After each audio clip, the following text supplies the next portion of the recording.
Imagine a place where the forest grows so dense that sunlight becomes a memory, where the trees stand so ancient and twisted that they seem to watch you with knotted eyes, where the very air tastes of earth and ending. This is the deep wilderness of the Slavic lands, a realm that exists not merely in geography, but in the liminal space between the world we know and the world we fear. Here, the boundary between reality and myth is as thin as morning mist, and it is here, in this primal darkness, that one of folklore's most terrifying and enigmatic figures makes her dwelling. Her name is whispered with a mixture of dread and reverence, Baba Yaga. She is not simply a witch from children's tales, nor is she a mere monster conjured to frighten the disobedient. She is something far older, far more complex, and infinitely more dangerous. She is the guardian of thresholds, the keeper of ancient wisdom, the devourer of the unprepared, and the unlikely benefactor of the worthy. To understand Baba Yaga is to understand the very heart of Slavic folklore itself, where nothing is purely good or purely evil, where survival depends on respect for forces beyond human comprehension, and where the old gods still walk, disguised in stories that refuse to die. Before we meet the witch herself, we must first approach her domain, for her dwelling is as legendary and impossible as she is. Deep in the forest, where no village dares extend its borders, where hunters mark trees to find their way back and still become lost, there stands a structure that defies every law of and architecture. It is a hut, yes, but to call it merely a hut is to call the ocean merely water. This dwelling exists in a state of perpetual movement and impossibility, a structure that serves as the physical manifestation of the boundary between worlds. The hut of Baba Yaga stands on chicken legs. Not stilts carved to resemble legs, not posts that metaphorically suggest legs, but actual enormous chicken legs, scaled and taloned, that support the entire structure. These legs are not static supports, but living limbs that shift and step, that scratch at the earth with claws the size of scythes, that can turn the hut in any direction, or carry it to new locations through the pathless forest. The hut is never still. It rotates constantly, the door facing away from those who approach, the windows like narrowed eyes watching the forest from every angle. Some tales say the hut spins without ceasing. Others claim it walks through the woods on those grotesque legs, searching, always searching, for something only Baba Yaga knows. The very sight of this structure is enough to stop the heart. Picture yourself emerging from the thick press of trees into a clearing that should not exist, and there before you stands this architectural abomination, this dwelling that should collapse under its own impossibility, but instead moves with the unsettling grace of a living creature. The walls are made of logs dark with age and weather, chinked with moss that glows faintly in the perpetual twilight of the deep forest. The roof is thatched with something that might be straw, or might be something far less innocent. The windows are small and dark, and when light flickers behind them, it is never the warm orange of a hearth fire, but something colder, something that suggests flames fed by other fuels. But the true horror, the detail that transforms this from merely strange to genuinely nightmarish, surrounds the hut like a grotesque garden. The fence that encircles Baba Yaga's domain is constructed entirely of human bones. Femurs form the pickets, ribs create decorative patterns, and crowning each post is a human skull. These are not ancient cleaned bones bleached white by sun and time. These skulls retain a terrible vitality. At night, they glow from within, with a cold, blue-white light that illuminates the clearing with the luminescence of decay, of marsh gas, of foxfire and will-o'-wisps. The fence serves as both warning and barrier, a declaration written in the remains of those who failed whatever test Baba Yaga imposed, or perhaps simply those unlucky enough to arrive on a day when she was hungry. The gate to this fence is made of leg bones bound together with sinew, topped with skeletal hands that reach upward as if pleading or warning. Some versions of the tale describe a lock made from a jawbone with teeth that snap at those who dare to enter uninvited. The entire perimeter radiates menace, a physical manifestation of the price of failure, a gallery of consequences for those who approach the witch without proper respect or purpose. Join us as we pull back the veil on one of folklore's most enduring and complex figures. Baba Yaga is not a simple villain to be defeated or a wise woman dispensing easy wisdom. She is a remnant of older beliefs, a test that separates the worthy from the foolish, and a reminder that the world contains powers that exist beyond our moral frameworks. She devours children, yes, but she also saves maidens. She sets impossible tasks, but she also grants impossible rewards. She is death and transformation, destroyer and educator, horror and necessity. Throughout this journey, we will walk the same paths that countless seekers have walked before us.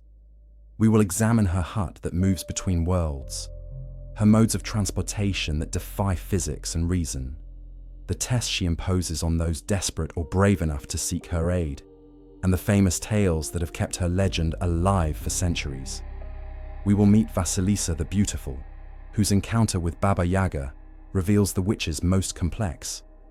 We will explore the duality that defines her, how she can be both helper and horror in the same breath, and what this tells us about the Slavic understanding of the forces that govern existence. We will also reach back through time, peeling away layers of story and cultural change to uncover evidence that Baba Yaga may be far older than the folktales suggest. Linguistic clues, ritual connections, and the structure of her legends hint that she might be the diminished remnant of an ancient Slavic goddess, a deity of death and rebirth, of winter and renewal, whose power was deliberately degraded and transformed into something frightening, as new religions and new orders sought to suppress the old ways.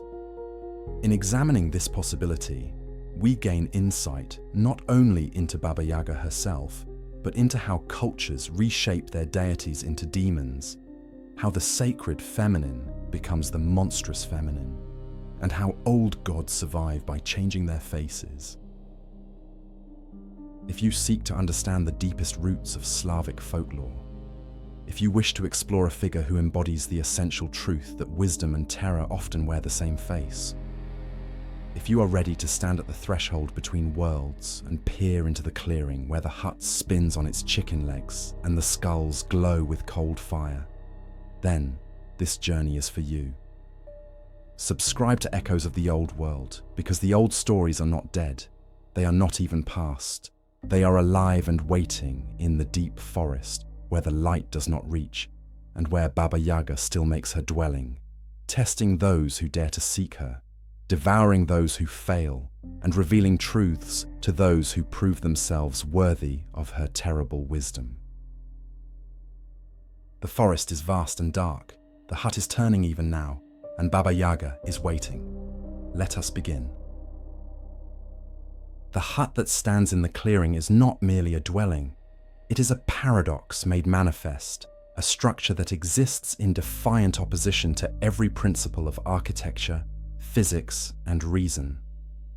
Where ordinary buildings root themselves to the earth through foundations of stone and mortar, Baba Yaga's hut perches upon two enormous chicken legs that end in scaled, taloned feet, capable of gripping the forest floor or releasing it to stride through the wilderness.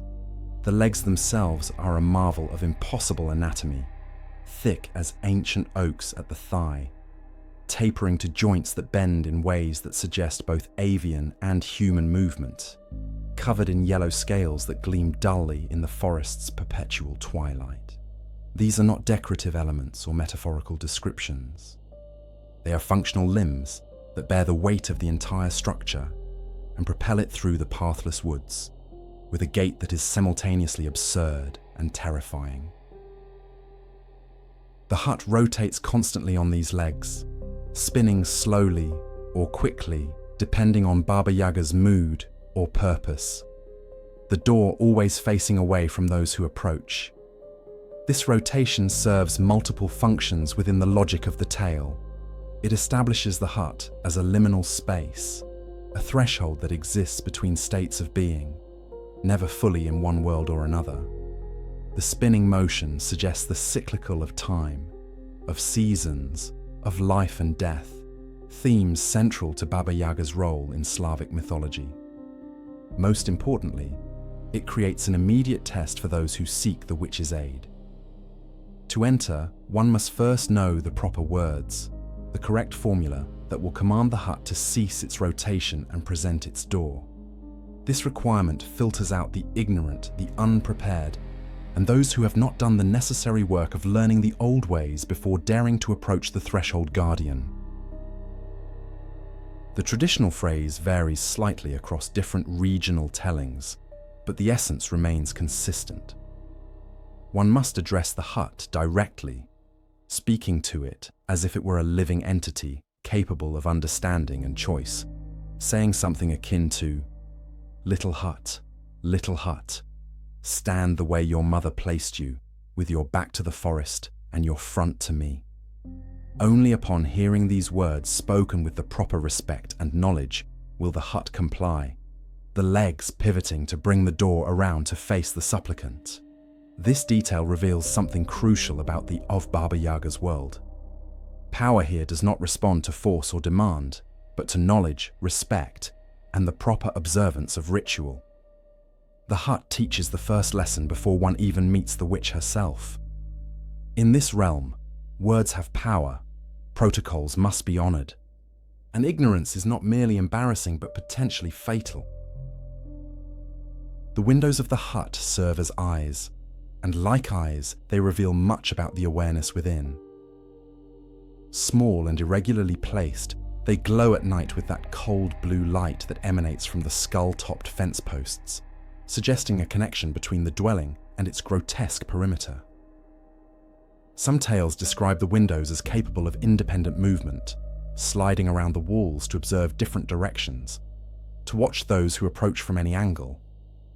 Through these windows, one might glimpse shadows moving inside, shapes that suggest a hunched figure at work, or the sudden bright flash of a fire being stoked, or sometimes nothing at all, an emptiness that is somehow more unnerving than any movement could be. The hut sees all who approach, and through the hut, Baba Yaga knows you are coming long before you arrive at her fence of bones. The door, when finally presented to the supplicant, is itself a test and a warning. Made of rough-hewn wood darkened by age and smoke, it bears no handle or latch on the outside, opening only from within or through Baba Yaga's will. Some versions describe symbols carved into its surface, protective marks or warnings written in an alphabet older than the Cyrillic script, characters that seem to writhe and shift when viewed directly. To stand before this door is to stand at the ultimate threshold, the boundary between the world you know and a realm where your fate will be determined by forces that care nothing for your comfort or survival, only for whether you possess the qualities necessary to pass the tests that await. The roof of the hut presents its own mysteries. Thatched with materials that some tales describe as straw, but others suggest might be something else entirely, perhaps dried reeds from marshes, where the drowned make their homes, or bundles of hair, or vegetation that grows only in places where blood has seeped into the soil. The roof seems always on the verge of collapse, yet never falls. It sags in places, bulges in others, and occasionally releases wisps of smoke from a chimney that appears and disappears, depending on the telling. The smoke itself is worth noting, described variously as blue-grey, greenish, or sometimes black as pitch, carrying smells that suggest cooking meat, but leave uncertainty about what exactly is being prepared inside. The chicken legs themselves deserve deeper examination, for they are not merely a bizarre detail, but a symbol rich with meaning. Chickens in Slavic folklore carry associations with the underworld, with sacrifice, and with the transition between worlds. The domestic chicken, a creature that scratches at the earth and pecks at the boundary between above and below, serves as a psychopomp of sorts, a guide between realms. By mounting her hut on chicken legs, Baba Yaga declares it as a vehicle of transition, a conveyance that can move between the world of the living and the realm of the dead, between the human sphere and the domain of spirits and older powers. The legs root the hut not in any single world, but in the space between worlds, the threshold that Baba Yaga guards and governs. Inside this impossible structure, Baba Yaga makes her home, and from this mobile throne room, she dispenses tests, judgments, aid, and destruction according to laws that seem arbitrary to human understanding, but follow a logic older than human civilization itself. The hut is not merely where she lives, but what she is, an extension of her being, a physical manifestation of her role as the guardian of boundaries. To approach the hut is to approach Baba Yaga herself. To enter the hut is to submit yourself to her judgment, and to leave the hut, should you be fortunate enough to do so, is to be transformed, either elevated by having passed her tests, or destroyed for having failed them. There is no third option. The hut that walks between worlds allows no one to leave unchanged. Within the hut that walks on chicken legs dwells a being whose very appearance defies comfortable description, a figure whose physical form shifts between tellings yet maintains certain constants that mark her as unmistakably herself. Baba Yaga is ancient beyond reckoning, her age measured not in years but in epochs, in the turning of ages, in the rise and fall of kingdoms and beliefs. Her body reflects this impossible antiquity, twisted and bent by time yet possessing a vitality that suggests something far removed from ordinary human decay. She is skeletal, her frame so thin that bones press visibly against leathery skin the colour of old parchment or birch bark, yet she moves with surprising speed and terrible purpose when motivation strikes her. Her face is perhaps her most distinctive feature, a landscape of angles and hollows that seems to have been carved by winter winds and harsh seasons. The nose dominates, impossibly long, extending downward so far that many tales describe it as touching the ceiling when she lies on her back, or brushing against her chin when she bends forward. This grotesque proboscis is not merely large, but seems almost prehensile, capable of twitching and turning as if possessing its own awareness, sniffing the air for the scent of strangers, of fear, of lies. Some versions describe it as hooked like a bird's beak, reinforcing her connection to avian imagery and the predatory that defines her relationship with those who seek her out. The nose serves as both physical characteristic and metaphorical tool, representing her ability to smell out truth, to detect dishonesty, to sense the essential of those who stand before her. Baba Yaga's clothing varies more widely across different tales than her physical features, but certain elements recur with enough frequency to establish patterns. She typically wears a long, shapeless garment, often described as a shift or a robe, stained and patched, made from rough fabric that might be homespun linen or might be something else entirely, perhaps woven from materials that do not bear close examination. The colours are earth tones, the browns and greys of bark and stone, allowing her to blend into the forest environment when she chooses, or perhaps simply reflecting the accumulated dirt and smoke of centuries spent tending fires and performing tasks that leave their marks. Some versions mention a headscarf or kerchief, the traditional covering worn by married or older women, though on Baba Yaga it sits askew, half falling from her head, suggesting the mockery of convention rather than adherence to it. Her size presents an interesting contradiction across different tellings. In some tales, she is diminutive, a hunched crone barely as tall as a child, all her terrible power compressed into a small frame that makes her mobility through the cramped interior of the hut more plausible. Other versions present her as towering, filling doorways, her head brushing the ceiling, her presence dominating any space she occupies through sheer physical mass. This variation is not inconsistency, but revelation. Baba Yaga's size changes according to need, according to the tale being told, according to what form best serves her purpose at any given moment. She is not bound by physical laws, but shapes herself according to mythological necessity. When she needs to seem harmless to lure the unwary, she shrinks. When she needs to terrify and dominate, she expands. Her body is as mutable as her morality, shifting to suit the requirements of the narrative and the lesson being taught. Her voice, when she speaks, is described with remarkable consistency as harsh and grating, like the sound of millstones grinding against each other, or the creak of old trees in winter wind, or the caw of carrion birds. There is nothing soft or comforting in the sound she produces. Even when she offers aid, even when she provides the tools or knowledge needed to complete an impossible task, the words emerge wrapped in auditory thorns that make the listener flinch. This vocal harshness serves multiple functions within the tales. It prevents any romanticization of the witch, ensuring she remains genuinely frightening even when acting as helper rather than hinderer. It marks her as ancient, her throat as weathered and worn as every other part of her body, and it establishes that any wisdom gained from her comes at a cost, even if only the cost of enduring the unpleasant experience of hearing truth delivered without gentleness or grace. Perhaps most unsettling of all is her smell, a detail often overlooked but present in enough variance to be significant.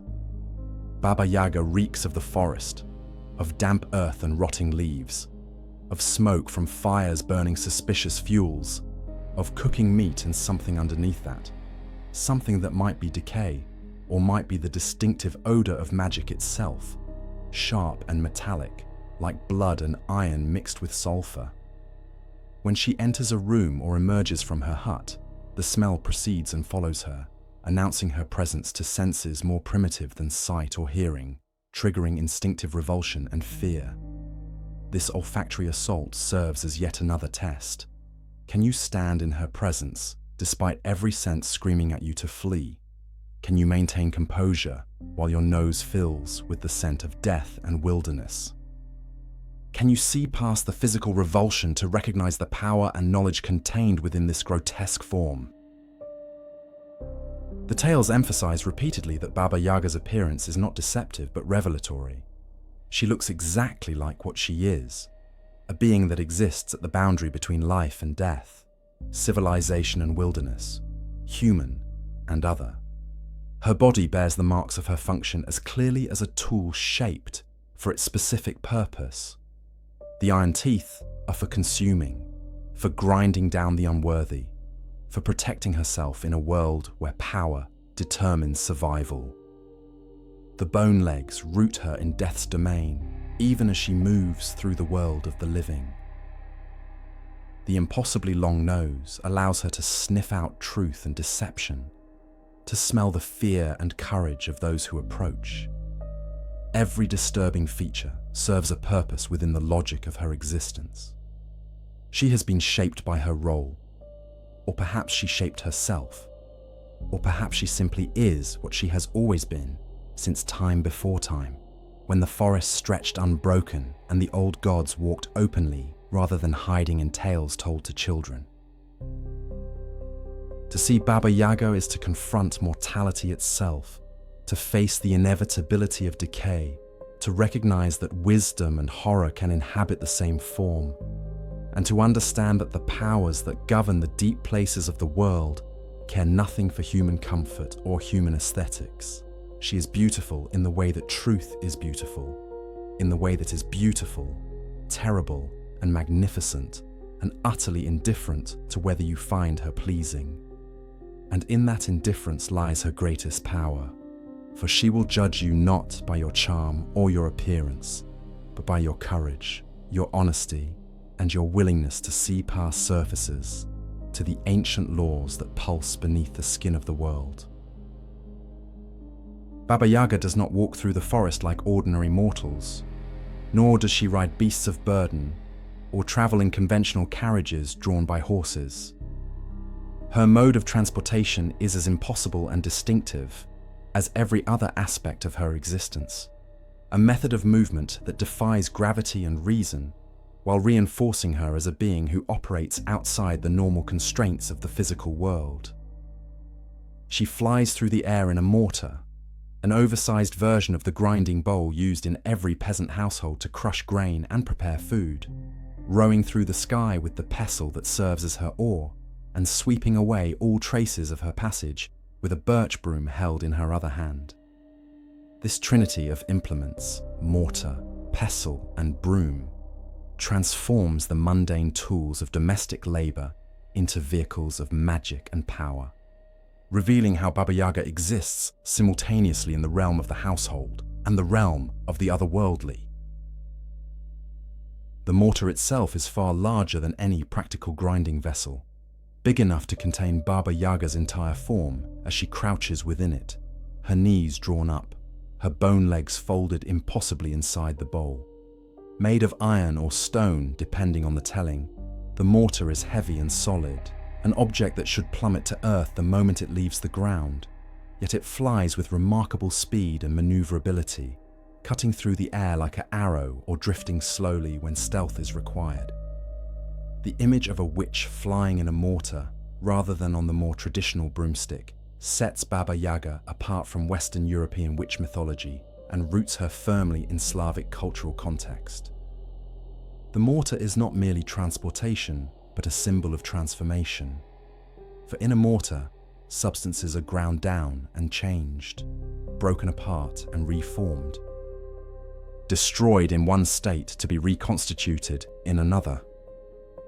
That Baba Yaga travels in such a vessel suggests that all who encounter her will themselves be ground down and transformed, reduced to their essential elements and reshaped according to her judgment. The pestle serves as her oar, and she wields it with the same strength her iron teeth suggest she possesses, rowing through the air as if it were water, each stroke propelling the mortar forward with lurching momentum.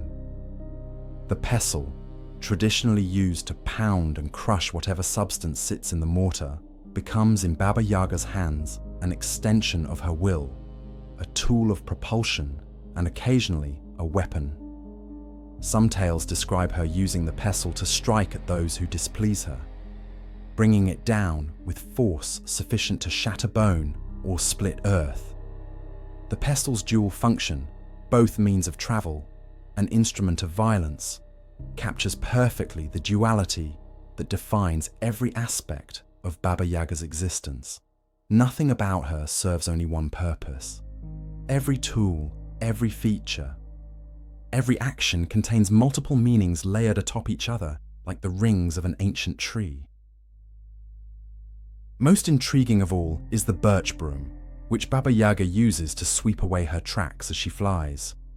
She holds it behind the mortar, brushing it through the air in her wake, erasing all evidence of her passage, ensuring that no one can follow her trail or predict her movements. This detail transforms her from merely a traveler into something more deliberate and knowing. She moves through the world but leaves no mark upon it, passing through space without creating the disturbances that normally accompany physical presence. The broom's action suggests a consciousness of pursuit, an awareness that others might wish to track her, and a determination to remain unfindable except when she chooses to be found.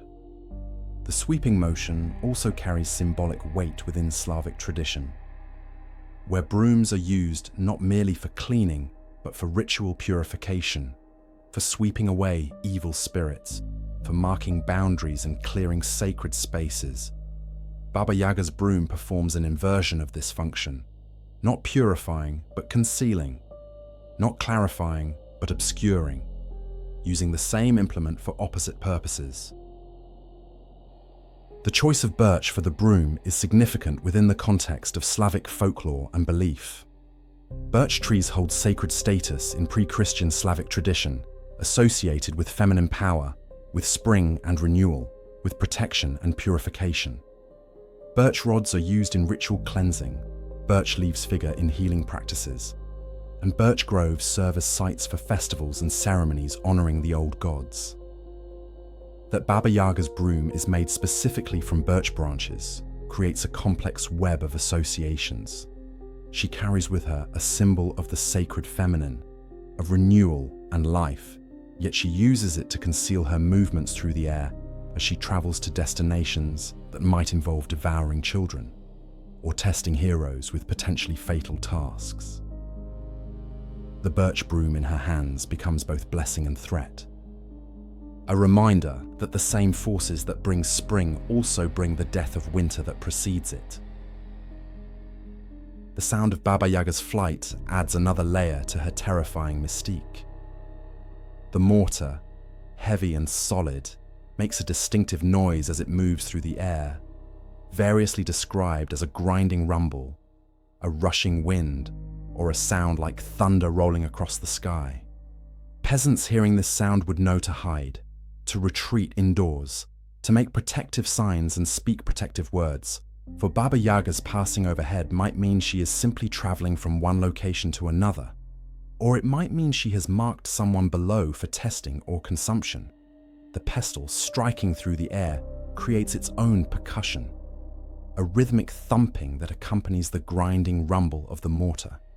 And beneath both these sounds, the whisper of the broom sweeping through empty air, erasing evidence, maintaining mystery, ensuring that Baba Yaga remains unknowable and untrackable. To hear these sounds is to know that the boundary between worlds has thinned, that the witch is abroad, and that safety lies in remaining unnoticed. The height at which she flies varies according to purpose and tail. Sometimes she skims just above the treetops, the mortar weaving between branches, close enough to the earth that those below can glimpse her silhouette against the sky and feel the wind of her passage stirring their hair. Other times, she soars at great altitude, a distant speck against clouds or stars, traveling vast distances with supernatural speed. The ability to control her elevation suggests mastery not merely of flight, but of the spaces between earth and sky, the realm of air that belongs neither to ground-dwelling creatures nor to the heavens, but exists as another threshold, another boundary for her to inhabit and traverse. When she flies low, she brings the other world down to brush against the mortal realm.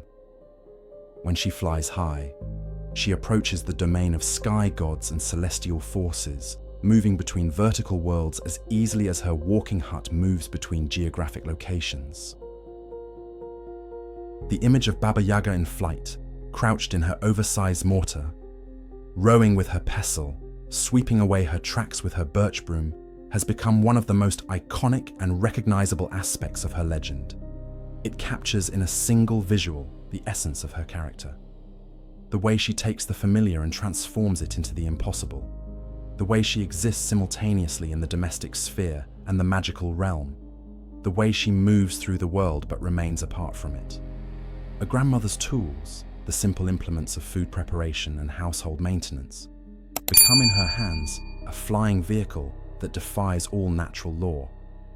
This transformation speaks to her power not merely over physical forces but over meaning itself, her ability to take the mundane and reveal the magic that was always lurking within it, waiting to be recognized by those with eyes to see beyond surfaces.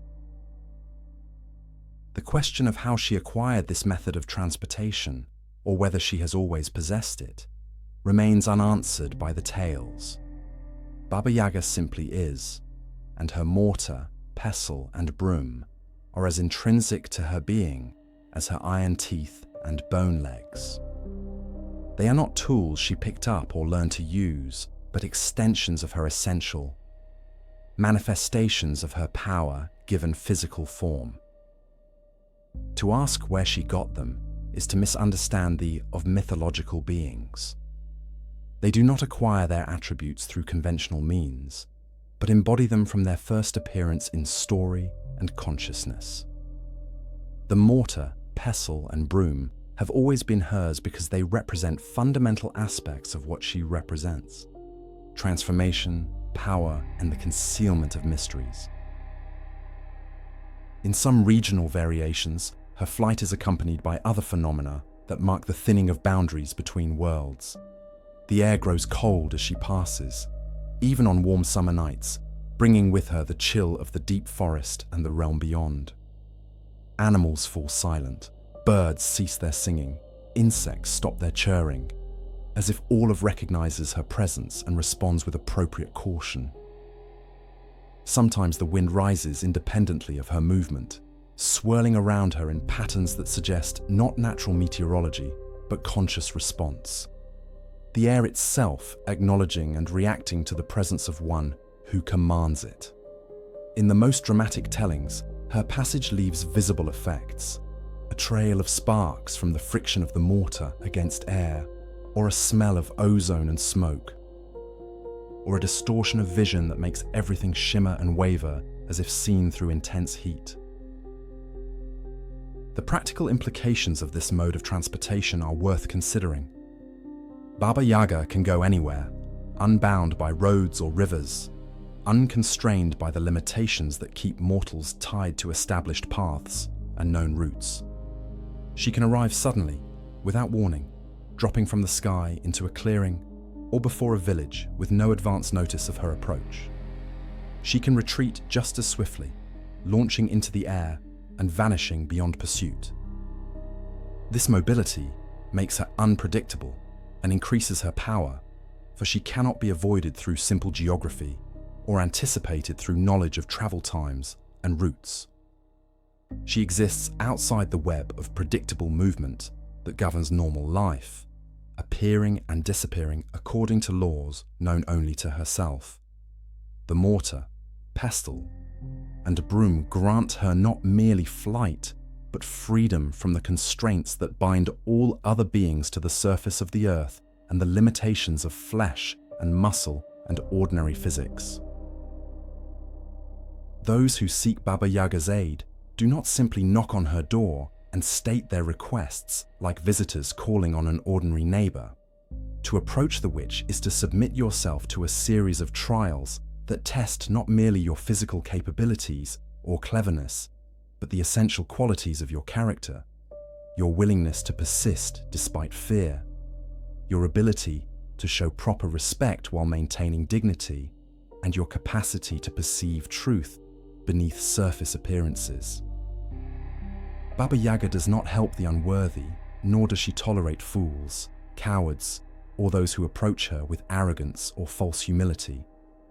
Her tests are designed to strip away pretense and reveal what lies beneath, to separate those who deserve aid from those who deserve to become ingredients in her cauldron. The of these trials varies across different tales, but certain patterns emerge with enough consistency to reveal the underlying logic of her judgments.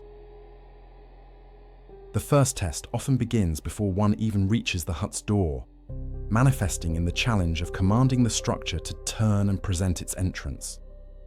As we have discussed, the hut spins constantly on its chicken legs, the door always facing away from those who approach, rotating to remain inaccessible. To gain entry, the supplicant must speak the proper formula, must know the words that will compel the hut to cease its rotation and offer admission.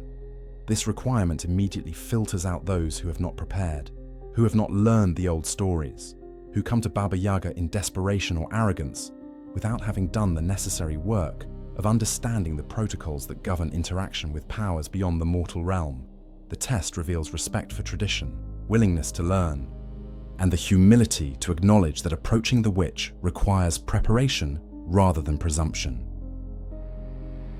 Once the hut has turned and presented its door, the supplicant faces the next challenge, whether to enter at all. The doorway frames darkness, the interior of the hut visible only as shadows and flickering firelight, the smell of smoke and cooking meat, and something indefinable wafting outward. Every instinct screams warning. Every tale heard in childhood about the witch who eats children, about the fence of bones and the skulls that glow with cold fire, rises in memory to urge retreat. To cross this threshold requires conquering fear, not eliminating it, but acknowledging its presence and choosing to move forward despite it. Baba Yaga has no use for the fearless, for the absence of fear suggests either stupidity or ignorance, but she respects those who feel fear and act anyway, who recognize danger and still choose to face it because their need or their purpose outweighs their terror. The doorway becomes a test of courage, measured not by the absence of fear, but by the willingness to proceed in spite of it. Upon entering the hut, the supplicant typically finds Baba Yaga engaged in some domestic task, stirring a pot over the fire, spinning thread at a wheel, or lying on the stove that occupies much of the hut's interior, her impossibly long nose touching the ceiling. The moment of encounter carries its own test embedded in the witch's first words, which almost invariably take the form of a question about the visitor's purpose. She asks whether you have come of your own free will or by compulsion, whether you seek her aid voluntarily or because someone sent you. This question, seemingly simple, carries layers of meaning and trap potential.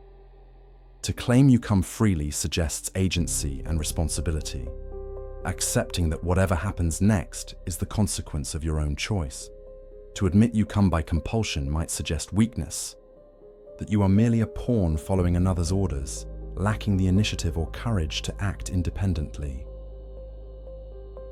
The correct response, preserved across numerous variants, demonstrates the nuanced understanding Baba Yaga requires.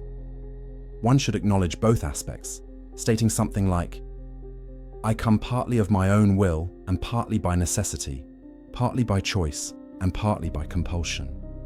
This answer avoids the trap of claiming complete agency, which would be hubris, while also refusing to completely abdicate responsibility by blaming circumstances entirely. It recognizes the complex interplay of free will and fate, choice and necessity that governs human existence. Baba Yaga approves of this answer because it demonstrates sophistication of thought, an understanding that life rarely offers simple binary choices, and a willingness to accept partial responsibility while acknowledging forces beyond one's control. The ability to hold these contradictions simultaneously marks the supplicant as potentially worthy of aid. Following this exchange, Baba Yaga typically demands service before she will consider granting aid. The tasks she assigns appear impossible on their surface, designed to test the supplicant's persistence, cleverness, and willingness to work rather than expecting gifts without effort. Common tasks include separating mixed seeds, sorting poppy seeds from dirt, cleaning the entire hut, preparing food from minimal ingredients, or completing agricultural work like harvesting an entire field in a single night. The impossibility of these tasks serves multiple functions within the narrative structure. It establishes that Baba Yaga's aid cannot be easily won, that her power and knowledge come at a price measured in effort and suffering. It creates dramatic tension, for the supplicant must find ways to accomplish what seems beyond human capability.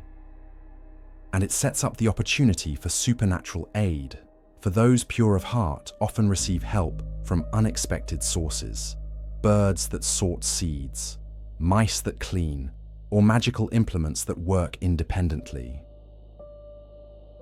The test embedded in these impossible tasks is not whether the supplicant can physically complete them alone, for that is genuinely impossible, but whether they will try, whether they will persist despite apparent futility, and whether they will accept help when it arrives without excessive pride.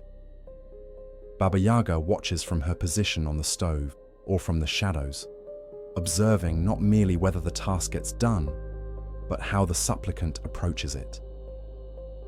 Do they collapse in despair, or begin working methodically despite the overwhelming of the assignment?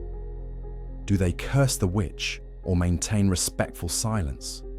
When magical aid arrives in the form of helpful creatures or enchanted tools, do they accept gratefully or question and resist? These observations reveal character more effectively than any direct interrogation could, stripping away the masks people wear and exposing the truth of their under pressure. Another recurring test involves feeding Baba Yaga, and this trial carries particular danger because it intersects with one of the most fundamental taboos of the fairy realm.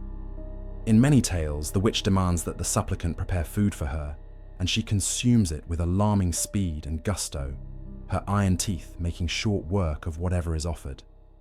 Following this meal, she may offer food to the visitor, and here the test becomes deadly. To eat fairy food, to consume anything offered by beings of the other world, creates obligation and connection, potentially trapping the eater in that realm or binding them to service. The supplicant must navigate this carefully, sometimes refusing politely, sometimes accepting but eating only a symbolic amount, sometimes eating only after receiving explicit permission that releases them from the usual consequences. The witch watches these negotiations with sharp attention, judging whether the supplicant knows the old laws, whether they understand the danger of obligation, and whether they can balance courtesy with self-preservation. Baba Yaga also tests through questions, and these interrogations carry their own perils. She may ask the supplicant to explain their entire journey, to recount everything they witnessed on the path to her dwelling. This seems simple enough, but embedded within it is a trap for the careless or overly curious. The correct response involves describing only what was seen, without asking questions about the strange phenomena that inevitably appear around Baba Yaga's domain. Glowing skulls, mysterious riders, inexplicable sounds, all these should be mentioned but not questioned. To ask, "What was that?" or "Why did I see?" demonstrates the kind of curiosity that, while natural, suggests someone who has not yet learned that some knowledge carries too high a price, that some questions are better left unasked. Baba Yaga rewards those who observe without demanding explanations, who accept mystery without insisting it be resolved, who understand that not everything requires or deserves understanding. The tests extend to matters of cleanliness and order, reflecting the complex relationship between Baba Yaga's chaotic and her unexpected insistence on certain domestic standards. She may demand that the hut be cleaned to impossible standards, every corner swept, every surface scrubbed, the stove blackened with fresh soot, the threshold properly maintained. This requirement seems paradoxical, coming from a witch who lives surrounded by bones and flies through the air in a mortar, but it reveals an important truth about her. Baba Yaga exists at boundaries, and boundaries require maintenance.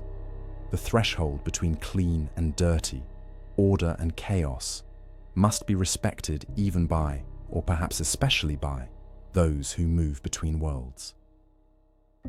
The supplicant who understands this and performs the cleaning tasks with thoroughness demonstrates comprehension of deeper magical principles, recognizing that power requires structure, that even chaos operates according to laws, and that respecting forms and protocols matters even in realms that seem to reject conventional rules. Perhaps the most fundamental test that Baba Yaga administers is the test of honesty. She can smell lies, her impossibly long nose twitching when falsehood taints the air, her iron teeth grinding in displeasure at deception attempted in her presence. Those who try to deceive her, who offer false flattery or invent fictional reasons for their presence, who claim virtues they do not possess or deny faults that are obvious, find themselves in immediate mortal danger. The witch has no patience for dishonesty, not because she values truth in any abstract moral sense, but because lies represent a fundamental disrespect, an assumption that she can be fooled. that her ancient wisdom and otherworldly perception can be circumvented by mortal cleverness. To lie to Baba Yaga is to fail the ultimate test, revealing oneself as unworthy not merely of aid, but of continued existence. The cumulative effect of these trials is to create a filtering system of remarkable efficiency. Only those who combine courage with caution, persistence with flexibility, respect with dignity, and honesty with wisdom survive to receive Baba Yaga's aid. The tests eliminate the proud, the foolish, the dishonest, the lazy, and the disrespectful, leaving only those rare individuals who possess the qualities necessary to interact with powers beyond human comprehension and survive the encounter. And for those who pass, the rewards can be extraordinary: magical implements, crucial knowledge, enchanted aid, or simply safe passage through her domain.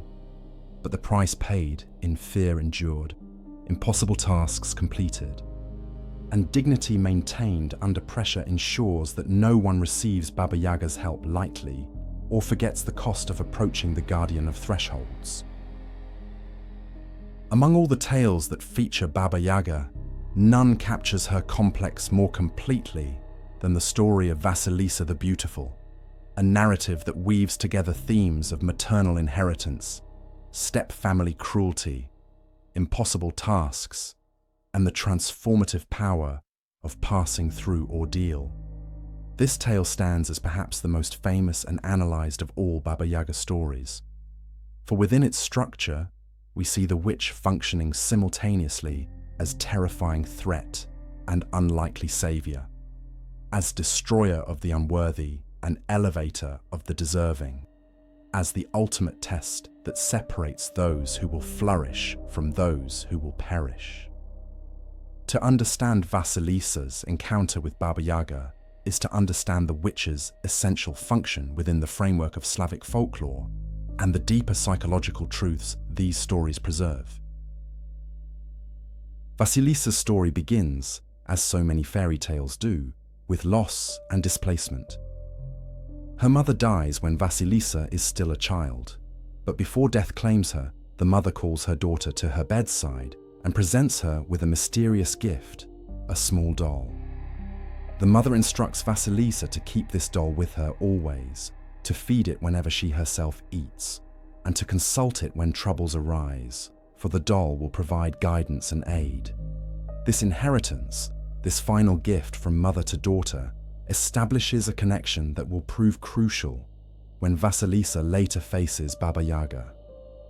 The doll represents maternal wisdom, protection that extends beyond death, and the resources that loving parents provide to help their children survive in a hostile world. It is magic, yes, but magic grounded in the reality of parental love and the ways that good upbringing equips children to face future challenges. Following her mother's death, Vasilisa's father remarries, taking a wife who brings two daughters of her own into the household. The stepmother and stepsisters regard Vasilisa with jealousy and hatred, for she is beautiful while they are plain, kind while they are cruel, and beloved by the father while they must settle for tolerance. The classic fairy tale dynamic of the persecuted stepdaughter unfolds with all its familiar cruelty. Vasilisa is given the hardest work, the dirtiest tasks, the most exhausting labour, all designed to break her spirit and ruin her beauty. Yet she persists, completing every assignment with help from her doll, which she feeds each night, and which in turn performs much of the impossible work demanded of her. The household abuse establishes Vasilisa's character, her patience, her persistence, and her ability to endure suffering without becoming bitter or cruel herself. The crisis that drives Vasilisa to Baba Yaga's domain arrives when the stepmother deliberately extinguishes all fires in the household and sends Vasilisa into the forest to obtain new fire from the only nearby source, the witch's hut.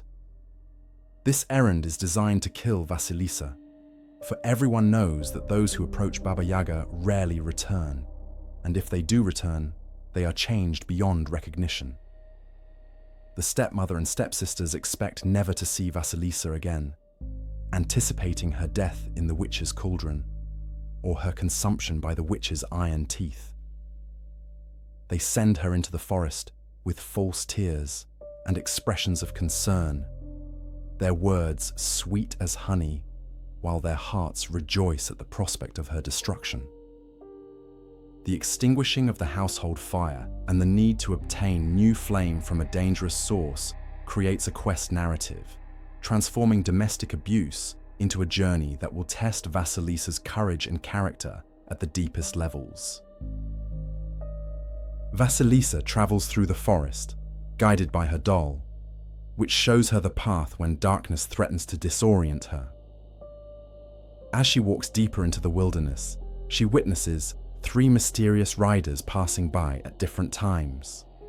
The first rider appears at dawn, mounted on a white horse, dressed all in white, carrying whiteness with him that suggests the breaking day. The second rider appears at midday, mounted on a red horse, dressed all in red, radiating the heat and light of noon. The third rider appears as evening falls, mounted on a black horse, dressed all in black, bringing with him the darkness of night's approach. These riders are never explained during Vasilisa's journey, their significance remaining mysterious, their presence adding to the otherworldly atmosphere that intensifies as she approaches Baba Yaga's domain. The riders serve as markers of transition, as signals that Vasilisa is moving from the ordinary world into a realm where different laws apply. When Vasilisa finally arrives at the clearing, she confronts the full horror of Baba Yaga's dwelling. The hut spinning on its chicken legs, the fence constructed of human bones, the skulls glowing with cold fire, all of it manifests before her like a materialized nightmare. Most would flee at this sight, but Vasilisa has no choice, for returning home without fire means facing her stepmother's wrath and potentially death by cold or starvation. She speaks the formula that commands the hut to turn and present its door, demonstrating that she has learned the proper protocols, that she understands how to address powers beyond human comprehension. The hut complies, the door opens, and Vasilisa steps across the threshold into Baba Yaga's domain, leaving the ordinary world behind and entering a space where her fate will be determined by forces that care nothing for her youth, her beauty, or her innocence. Inside the hut, she finds Baba Yaga sprawled on the stove, and the witch immediately demands to know why Vasilisa has come and whether she arrives by her own will or by compulsion. Vasilisa, guided by her doll's wisdom, provides the correct nuanced answer, acknowledging both necessity and choice. Baba Yaga grunts approval and then makes her demand. She will provide the fire Vasilisa seeks, but first the girl must work for it, must earn this gift through service and successful completion of impossible tasks.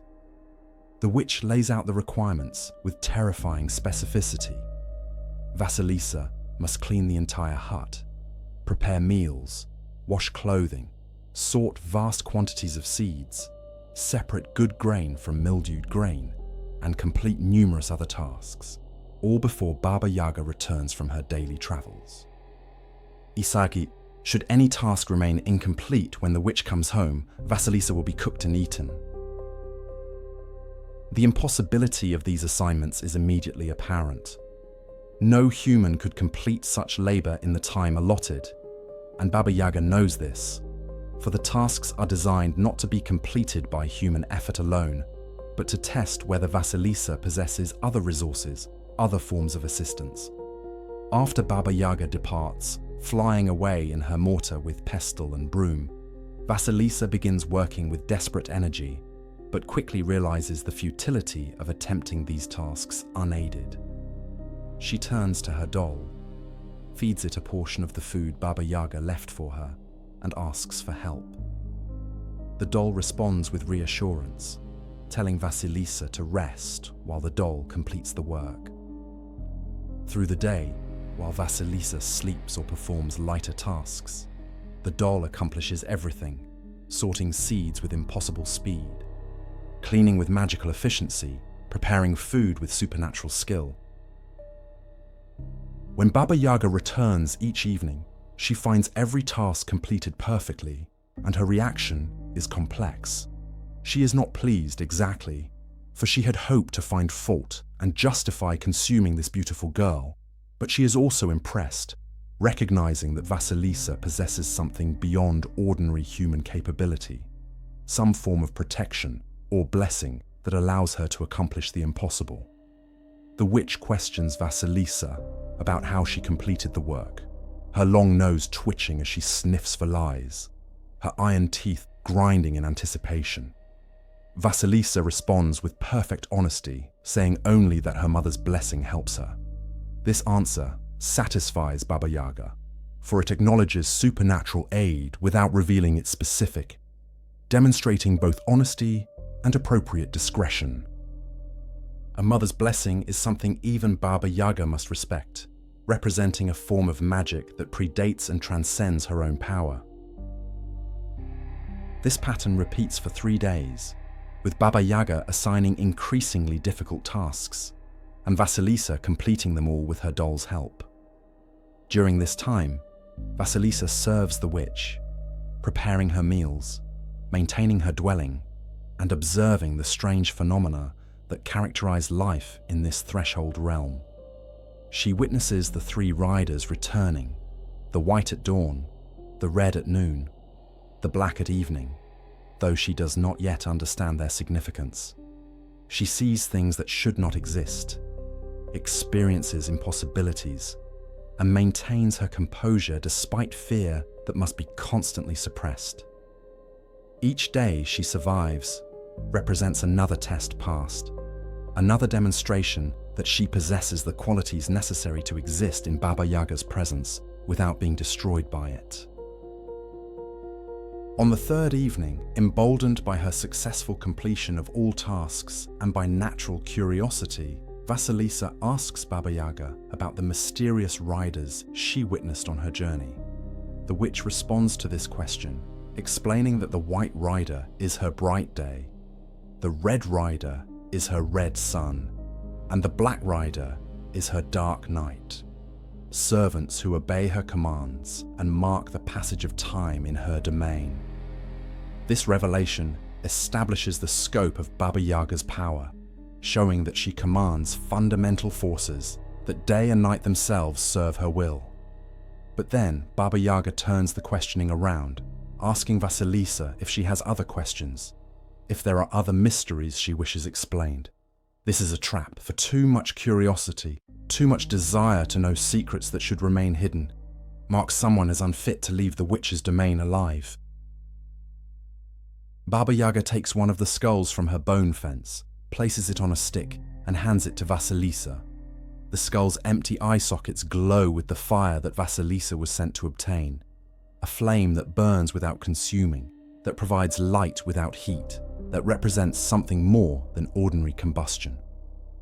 The witch instructs Vasilisa to take this skull home and warns her never to return, for their business is concluded, and another visit might result in a different, less fortunate outcome. Vasilisa accepts the skull with gratitude and flees back through the forest, the glowing skull lighting her path, her doll guiding her steps, racing to escape before Baba Yaga changes her mind, or decides that letting such a promising meal depart was a mistake. When Vasilisa arrives home carrying the glowing skull, her stepmother and stepsisters greet her with false warmth, claiming they have been unable to maintain any fire since she left, that every attempt to kindle flame has failed mysteriously. They reach for the skull eagerly, but the fire within it, Baba Yaga's fire, burns with judgment and righteousness.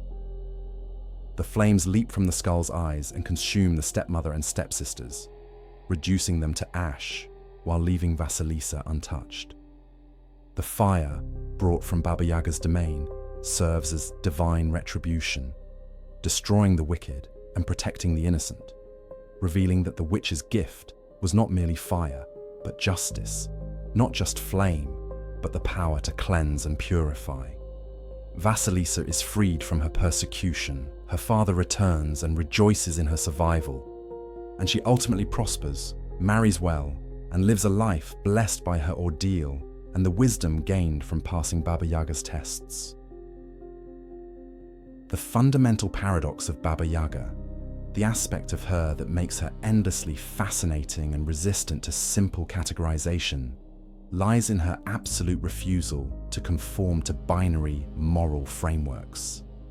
She is neither purely evil nor purely good, neither consistently helpful nor reliably destructive, neither demon nor angel, but something far more ancient and complex that exists beyond such human constructions.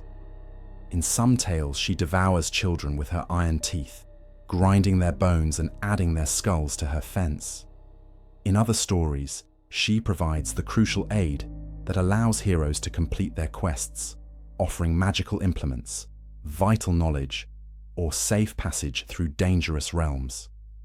This duality is not inconsistency in the storytelling, but the very essence of what Baba Yaga represents. A liminal being who embodies the truth that the powers governing the deep places of the world care nothing for human morality and operate according to laws older and stranger than concepts of Shan and evil. To understand Baba Yaga's helper aspect, we must examine the tales where she functions as benefactor rather than threat, though even in these stories her aid comes wrapped in danger and demanded at tremendous cost. Heroes seeking to rescue imprisoned maidens or recover stolen treasures often find their paths leading inevitably to Baba Yaga's domain, for she possesses knowledge that cannot be obtained elsewhere, information about distant kingdoms or hidden locations, or the weaknesses of powerful enemies. When approached correctly, with proper respect and protocols observed, she may share this knowledge, may provide magical horses that can run faster than the wind, may gift enchanted objects that render the bearer invisible or invincible. Her aid, when granted, proves decisive, transforming impossible quests into achievable objectives, providing the crucial advantage that tips the balance between failure and success. The tales emphasize that even when Baba Yaga helps, she does so on her own terms and for her own inscrutable reasons. She is not kind, not compassionate in any way that humans would recognize as compassion. Her assistance comes without warmth, delivered in her grinding voice, accompanied by warnings and threats about what will happen if the hero fails to use her gifts properly or attempts to deceive her. She helps because the hero has passed her tests, has demonstrated qualities she values, has shown proper respect for the old ways and the powers that guard boundaries between worlds. Her aid is earned through ordeal, never given freely, and the recipient must always wonder whether this help comes with hidden strings, delayed consequences, or prices that will be demanded later when least expected. The consumption of children specifically deserves deeper examination, for it represents one of the most disturbing aspects of Baba Yaga's legend and reveals important truths about the function of such tales within the culture that created them. On the surface level, these stories serve as cautionary tales, warnings to children about the dangers of disobedience, of wandering too far from home, of talking to strangers, of failing to heed parental warnings about the forest and its inhabitants. The threat of being eaten by Baba Yaga becomes a tool of social control, a way to keep children safe by terrifying them into compliance with rules designed to protect them from real dangers, bears and wolves and harsh weather, and the very real possibility of becoming lost in vast wilderness. But beneath this practical function lies something deeper and more psychologically significant. The threat of being devoured by the witch mother figure represents the fear of being consumed by parental authority, of losing one's individual identity to the overwhelming power of the family or the community. Baba Yaga, in her devouring aspect, embodies the destructive potential of feminine power when it becomes tyrannical, when nurturing transforms into smothering, when protection becomes imprisonment. The tales where clever children escape her oven or outwit her plans represent the necessary developmental task of separating from parental authority, of establishing independent identity, of surviving the transition from childhood dependence to adult autonomy. Baba Yaga devours those who remain childish, who cannot think for themselves, who lack the qualities necessary for independent survival, and in this sense, her consumption serves an evolutionary function, eliminating the unfit and strengthening the species. The tales where Baba Yaga helps rather than hinders often feature heroes who approach her not as helpless children, but as individuals on quests, as seekers who have already demonstrated capability and courage through previous trials. This distinction matters enormously. She destroys the weak and the foolish and the unprepared, those who stumble into her domain by accident or misfortune. She aids the strong and the clever, and those who have earned their presence before her through successful navigation of previous challenges. The difference between devourer and helper depends less on Baba Yaga's mood than on the qualities of those who approach her. She functions as a mirror, reflecting back destruction to those who deserve destruction and aid to those who deserve aid. Her judgment absolute, and her execution of that judgment swift and merciless. Some tales capture this duality within a single narrative, showing Baba Yaga shifting between helper and threat depending on the actions of those who encounter her. A hero might receive aid in the morning and face destruction in the evening if he violates her trust or breaks protocols she established. A maiden might be tested with impossible tasks that seem designed to destroy her, only to receive crucial aid once she proves her worth through persistence and proper conduct. These stories emphasize that Baba Yaga's is not fixed, but responsive, that she reacts to the qualities and actions of those who enter her domain, rather than following a predetermined script of evil or benevolence. She is what you make her through your own behavior, a reflection of whether you deserve to pass through the threshold or deserve to become part of the boundary. The regional variations in Baba Yaga tales show this duality expressed in different proportions. In some areas, she appears primarily as a threatening figure, the stories emphasizing her role as devourer and the narrow escapes of those fortunate enough to survive encounters with her. In other regions, she functions more often as a helper, a source of magical aid for heroes undertaking quests, though always a dangerous and unpredictable helper whose assistance must be carefully managed. These variations likely reflect different cultural needs and emphases, different balances between the desire to frighten children into obedience and the need to provide models for how to successfully navigate encounters with dangerous powers. But across all variations, the fundamental duality remains. The recognition that Baba Yaga contains both destruction and salvation, both threat and promise, both death and transformation. This refusal to be categorized as simply good or evil marks Baba Yaga as a figure of tremendous sophistication within the folklore tradition. She resists the simplification that transforms complex mythological beings into cartoon villains or sanitized fairy godmothers. She remains genuinely dangerous, genuinely unpredictable, genuinely other, a force that must be approached with caution and respect because she operates according to logic that humans can learn but never fully comprehend. In her duality, she embodies truth about the of power itself, the recognition that the same force can create or destroy depending on how it is approached, that wisdom and danger often dwell in the same place, and that the boundary between life and death, success and failure, elevation and destruction is as thin as the threshold of her spinning hut, as fragile as the moment of choice when one decides to speak the formula that will turn the door to face you or to flee back into the forest while escape remains possible.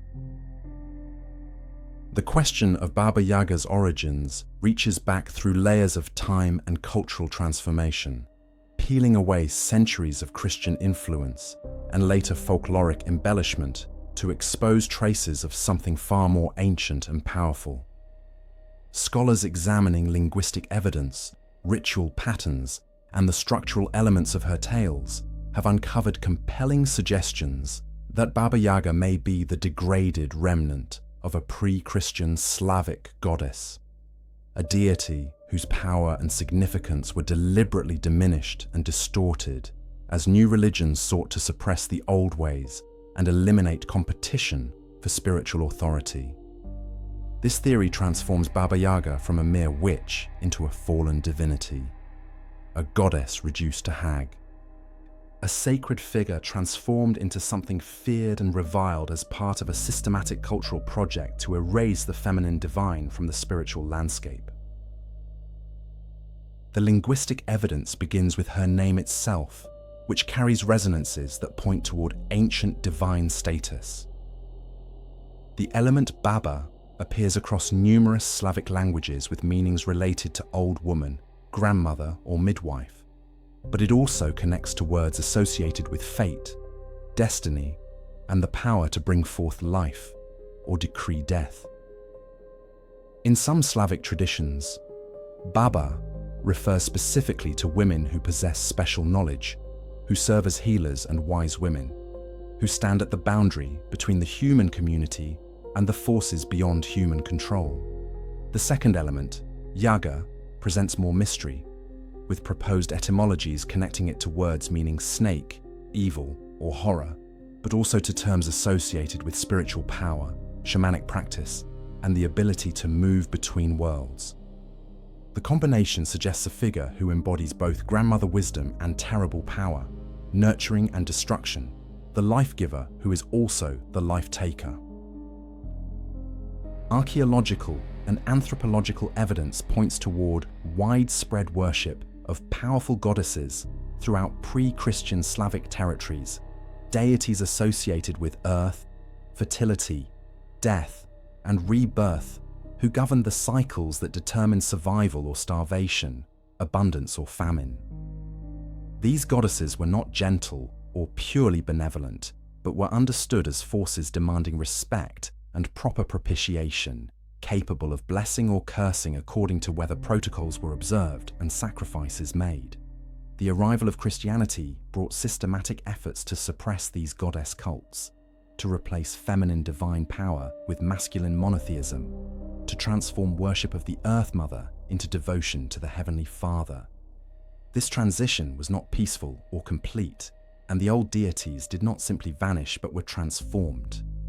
Their powers diminished, their natures distorted, their worship driven underground or disguised as folklore.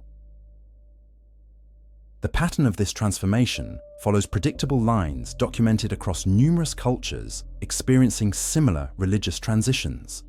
Goddesses become witches, sacred groves become places of evil, rituals of worship become acts of devil worship, and the priestesses who once commanded respect become hags and crones deserving only fear and persecution. The deliberate degradation serves multiple purposes within the logic of religious conversion. It eliminates competition by making the old deities unattractive objects of worship. It justifies persecution of those who cling to the old ways by transforming them from practitioners of an alternative religion into servants of evil. And it allows some continuity by preserving the old figures in diminished form, containing dangerous knowledge within narrative structures that warn against approaching it while maintaining cultural memory of what was lost. The fence of bones and glowing skulls surrounding Baba Yaga's hut, rather than being purely fantastical invention, may preserve memory of actual funerary practices and sacred sites.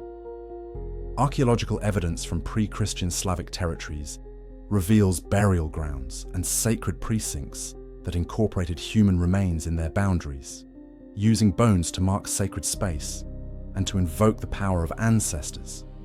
The practice of placing skulls on posts appears in various contexts related to warfare, sacrifice, and territorial marking. That Baba Yaga's fence features these elements suggests her domain may represent a folkloric preservation of sacred necropolis space, places where the living consulted with the dead through intermediaries who possessed special knowledge and power. The glowing light within the skulls transforms practical boundary markers into supernatural illumination, but the underlying structure reflects actual historical practices. Baba Yaga's role as threshold guardian and her association with tests and transformation align perfectly with the functions attributed to goddess figures in numerous pre-Christian traditions. Goddesses of death and rebirth across many cultures serve as gatekeepers who determine worthiness, who separate the initiate, who will be elevated from the supplicant, who will be rejected, who oversee the symbolic death that precedes spiritual rebirth. Mystery religions throughout the ancient world featured goddess figures who administered tests, demanded sacrifice, and granted illumination to those who proved themselves worthy while destroying those who failed. Baba Yaga's behavior mirrors these patterns precisely, suggesting she may preserve the structure of actual initiatory practices that once centered on goddess worship. Practices that transformed supplicants through ordeal and granted them access to sacred knowledge upon successful completion. The ambivalence that defines Baba Yaga's, her capacity to both nurture and destroy, reflects the complex understanding of divine feminine power that characterized pre-Christian Slavic religion. The goddesses were not conceived as purely benevolent beings dispensing unconditional love, but as forces embodying the reality that life feeds on death, that creation requires destruction, that birth and death form an interconnected cycle rather than opposing forces. The earth goddess, who brings forth crops, also sends winter famine. The fate goddess, who spins the thread of life, also cuts it when the time comes. The mother who nurtures also has the power to consume. Baba Yaga's iron teeth and her capacity to devour children represent not corruption of an originally good deity, but preservation of the understanding that maternal power includes the power to destroy, that the womb is also a tomb, and that the same force brings forth life and takes it away. Her association with the mortar and pestle, implements of grinding and transformation, connects to widespread goddess symbolism related to the transformation of raw materials into usable forms, the breaking down of one substance to create another, the necessary destruction that precedes creation. Grain must be ground to make flour. Herbs must be crushed to release their medicinal properties. And the soul must be broken down before it can be reconstituted in elevated form. That Baba Yaga flies in a mortar, rather than merely using it for its conventional purpose, suggests apotheosis of these transformative implements, elevation of domestic tools to vehicles of divine power, exactly the kind of symbolic transformation one would expect in a culture that understood the sacred residing within the everyday, and saw goddess power manifesting through the work of women's hands. The three mysterious riders who serve Baba Yaga, representing day, sun, and night, suggest control over cosmic forces appropriate to a goddess rather than a mere witch. These riders, who appear in several tales including the story of Vasilisa, mark Baba Yaga as a being who commands fundamental aspects of existence, who governs the passage of time itself, who directs forces that operate on a scale far beyond human magic or witchcraft. Only a deity or a remnant of divinity would possess such servants, would exercise such authority over the elements that structure reality. The riders reveal Baba Yaga's true beneath-the-surface appearance of an old crone in a forest hut, exposing the divine power that folklore has diminished but never entirely erased. The process by which a goddess becomes a witch follows patterns visible in the transformation of numerous other pre-Christian deities across Europe. The sacred becomes profane, the worshipped becomes feared, the priestess becomes the witch, and the temple becomes the threatening dwelling in the wilderness. But the transformation is never complete, for the power remains even when diminished, the knowledge persists even when forbidden, and the old ways survive in disguised form. waiting in stories told to children, preserved in folklore that seems merely entertaining, but carries within it the memory of what was lost.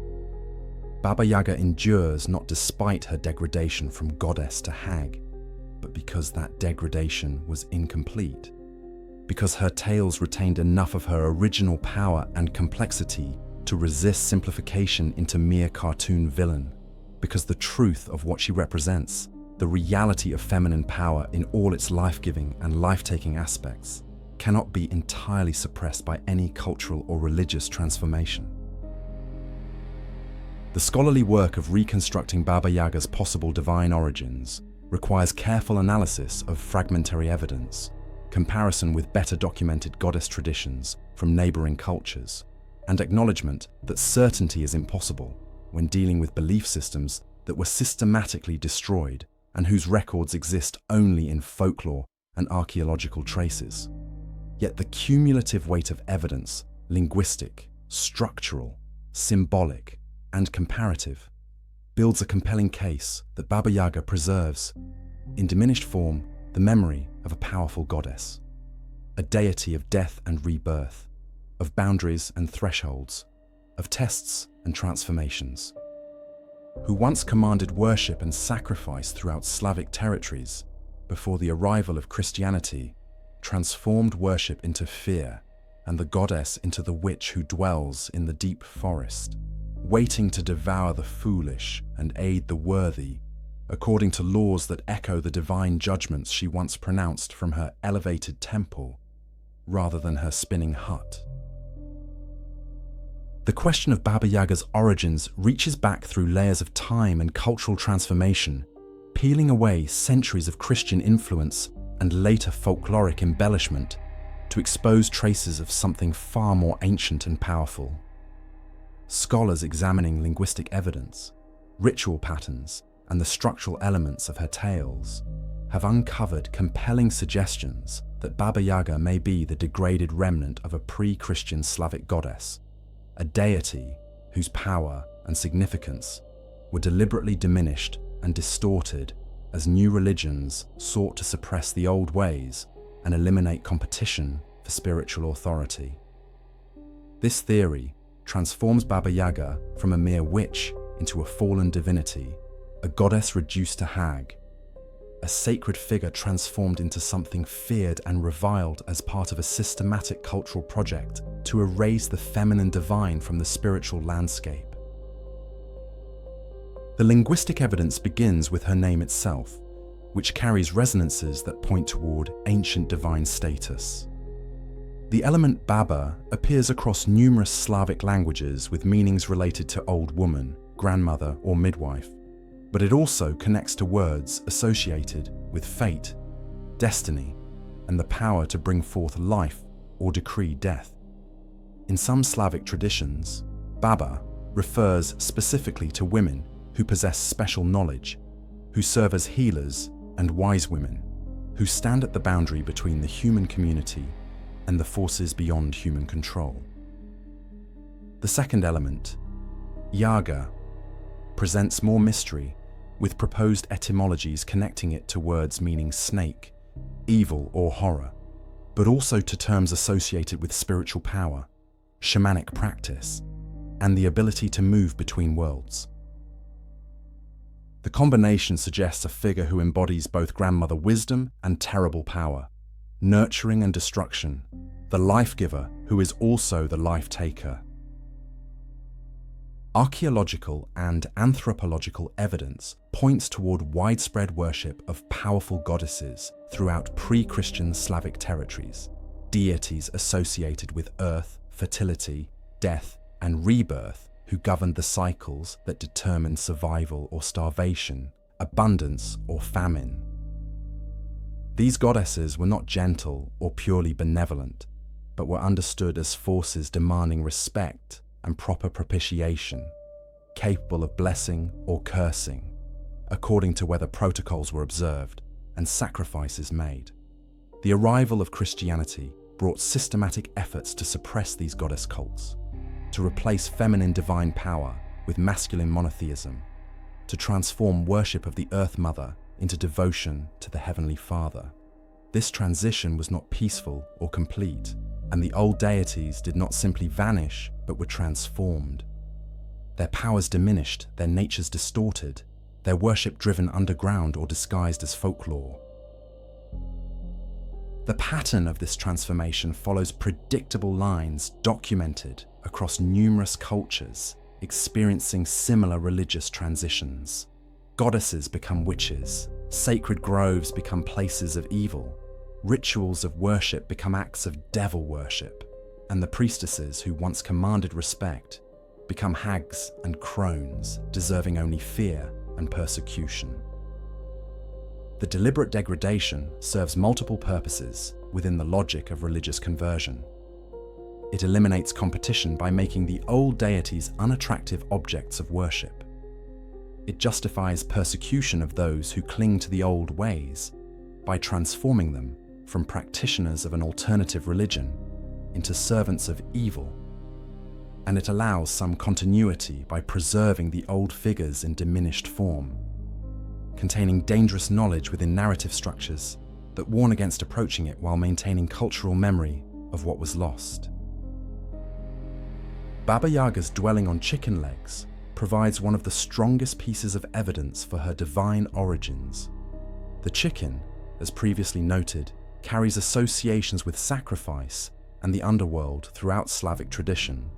But the image of a sacred structure elevated on such legs specifically evokes ancient Slavic practices of building small temples or shrines on wooden posts, creating elevated platforms that symbolically lifted the sacred space closer to the celestial realm, while also protecting it from flooding and ground-level contamination.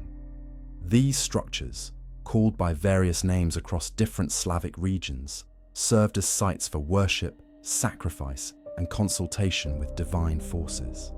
That Baba Yaga's hut retains this architectural feature suggests it may be a folkloric memory of actual sacred structures, temple spaces where priestesses once communed with goddess powers before such practices were forbidden and the temples themselves destroyed.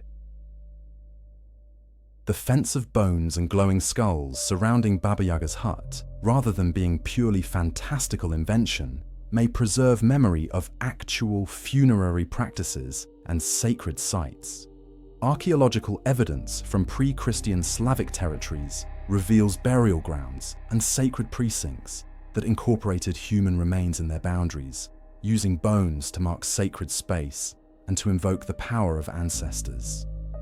The practice of placing skulls on posts appears in various contexts related to warfare, sacrifice, and territorial marking.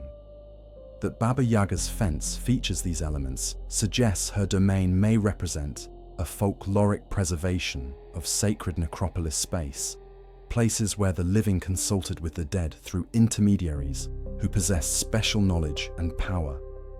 The glowing light within the skulls transforms practical boundary markers into supernatural illumination, but the underlying structure reflects actual historical practices. Baba Yaga's role as threshold guardian and her association with tests and transformation align perfectly with the functions attributed to goddess figures in numerous pre-Christian traditions.